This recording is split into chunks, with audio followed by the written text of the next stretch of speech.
यह प्रेम शब्द बड़ा अनूठा है। याद रखो, प्रेम किसी से करने से होता नहीं, प्रेम हो जाता है। प्रेम करना नहीं पड़ता, प्रेम तो हो जाता है। हाँ, प्रेम हो जाता है। जैसे वैराग्य अपने आप हो जाता है, त्याग करना पड़ता है। वैराग्य अपने आप हो जाता है, त्याग करना पड़ता है। वैराग्य जो है वो प्रभु का प्रसाद है, जो त्याग है वो प्रयास है। वैराग्य प्रसाद है, त्याग प्रयास है। उसी प्रकार प्रभु से प्रेम अपने आप ही हो जाता है, और जब प्रेम हो जाता है तो मन लगाना नहीं पड़ता, मन उसी से अपने आप जुड़ जाता है। आजकल बहुत लोगों का एक प्रश्न होता है, ये मेरा आपका सबका यही प्रश्न है कि भगवान में मन कैसे लगाएं। भगवान में मन लगता नहीं, भजन में मन लगता नहीं, क्या करे तो भगवान में मन लगे। अरे प्यारे, प्रभु से मन लगाना नहीं पड़ता, मन लग जाता है। यदि प्रभु से प्रेम हो तो लगाव होना चाहिए। लगाव से मुझे याद आया, पुष्टि मार्गी संप्रदाय में जो वैष्णव होते हैं, जैसे प्रभु का श्रृंगार करते हैं, तो श्रृंगार करने के लिए प्रभु के कुंडल, प्रभु के नेत्र, प्रभु की बिंदी मतलब तिलक, प्रभु का मुकुट, प्रभु की ठोडी इत्यादि सब लगाने में मोम की जरूरत होती है।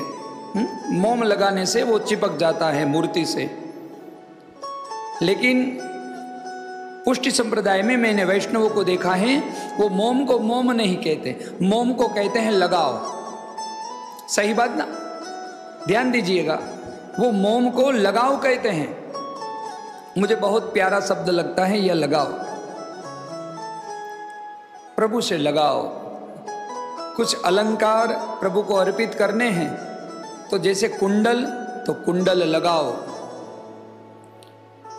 प्रभु की बिंदी तो लगाने के लिए कुछ तो चाहिए ना, तो प्रभु से लगाओ, बिंदी की लगाओ। चलो ये लो प्रभु के नेत्र का लगाओ, ये लो प्रभु के कंठ में मोती की माला उसका लगाओ। लगाओ बोलते हैं, हाँ बोलते हैं कि लगाव होगा तो ही चिपकेगा ना। समझ में आई बात? इसलिए मुझे ये शब्द बहुत प्यारा लगता है। प्रभु से लगाव होगा तो ही चिपकेंगे। हमें प्रभु से चिपकना है तो लगाव होना चाहिए, लगाव होना चाहिए। प्रेम प्रभु के प्रति हो तो ही मन लगेगा प्रभु में। याद रखो, प्रेम करना नहीं पड़ता, प्रेम हो ही जाता है यदि मन हो तो। प्रेम जब व्यक्ति को हो जाता है, व्यक्ति के अंदर जब प्रेम जागृत होता है, और वो भी प्रभु के प्रति यदि प्रेम हो, तो संसार की प्रिय से प्रिय चीज भी कड़वी लगने लगती है, उसमें भी मन नहीं लगता। जब एक बार प्रभु से प्रेम हो जाए और प्रभु में मन लगना चालू हो जाए।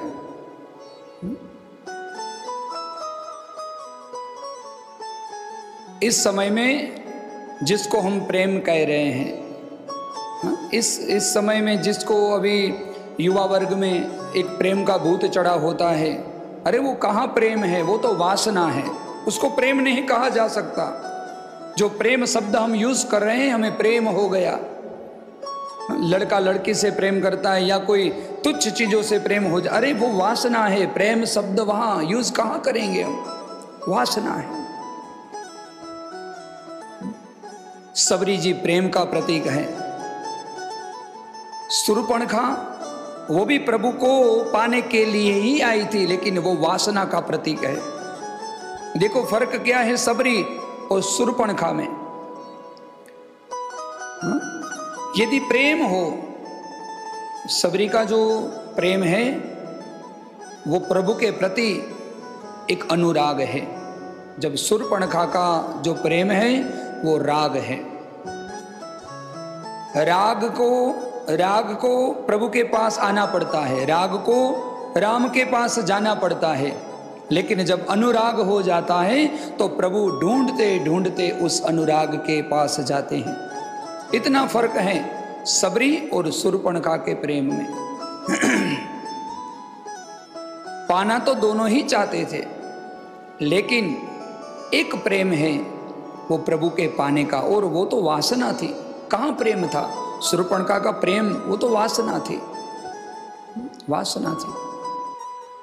याद रखो, प्रेम जहां होता है, अनुराग जहां होता है, वो स्थिर होता है, जबकि वासना भटकाती है। वासना कभी स्थिर नहीं होती, वो स्वार्थ होता है, स्वार्थ। यदि एक से स्वार्थ पूर्ण न हुआ तो दूसरा और सही और सही आपको निरंतर भटकाएगी। जब प्रेम एक में ही स्थिर होता है और वासना मिटाती है, प्रेम खुद मिट जाता है लेकिन मिटाता नहीं। त्वत् सुखे सुखित्वम, नारद भक्ति सूत्र का सूत्र है। प्रेम में सामने वाले की खुशी ही अपनी खुशी है। त्वत् सुखे सुखित्वम। राग दंभ करता है, इसलिए तो शूर्पणखा दंभ रूप लेकर, कपट रूप लेकर प्रभु राम के पास आई, जबकि अनुराग में निष्कपटता होती है। जैसे हैं वैसे ही हैं प्रभु, हम तेरे हैं। जहां प्रेम है, सच्चा प्रेम है, जहां अनुराग है, वहां दीनता है, जबकि राग में अहंता है। राग निरंतर भटकाता है। देखो, शूर्पणखा का राग कभी राम में, कभी फिर लक्ष्मण में, लक्ष्मण में से फिर से राम में, राम से फिर से लक्ष्मण में, ऐसे भटकाता है, सिर नहीं होता। अनुराग प्रभु राम के चरणों में एक बार प्रीति जो हो गई, वो कायम की प्रीति है, वो भटकाती नहीं, भटकती भी नहीं, भटकाती भी नहीं। प्रभु के प्रति प्रेम जागृत हो, और प्रेम जरूरी है जीवन में, लेकिन सही जगह पे प्रेम होना चाहिए। प्रेम प्रभु से होना चाहिए। मुझे बात याद आ रही आचार्य रामानुज की। उसके पास उसका एक शिष्य आया और कहने लगा, बस मुझ में प्रभु की भक्ति जागृत हो जाए, ऐसा कोई उपाय बताइए, प्रभु से प्रेम हो जाए, बस प्रभु से मैं बहुत प्रेम करूं, ऐसा कोई उपाय बताइए। तब आचार्य रामानुज जी ने कहा कि बताओ, आज तक तूने किसी से प्रेम किया है? आज तक तूने किसी से प्रेम किया है? शिष्य कहने लगा कि गुरुजी, मैं तो इस झंझट में नहीं पड़ता, ये सब प्रेम प्रेम करना, ये लड़का लड़की वाला ये चक्कर, मैं कुछ इस प्रेम में नहीं मानता, मैं इस झंझट में नहीं पड़ता। गुरुजी ने थोड़ी देर बाद फिर से पूछा कि आज तक तूने किसी से प्रेम किया है?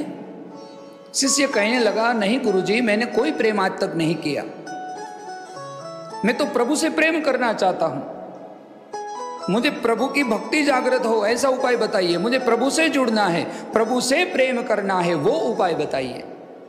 आचार्य रामानुज ने तीसरी बार वही प्रश्न पूछा, बताओ, तूने पुस्तक पढ़ते हो, इतने पढ़े लिखे हो, पढ़ाई में ध्यान आपका अब तक लगा होगा, संसार की कोई चीज़ों में, कोई पदार्थ में, कोई वस्तु में, कोई व्यक्ति में तुम्हें आज तक कोई प्रेम जागृत हुआ? रामानुज जी ने बार बार एक ही बात पूछी कि आज तक तुम्हें किसी से प्रेम हुआ है? तो कि नहीं हुआ, प्रेम नहीं है।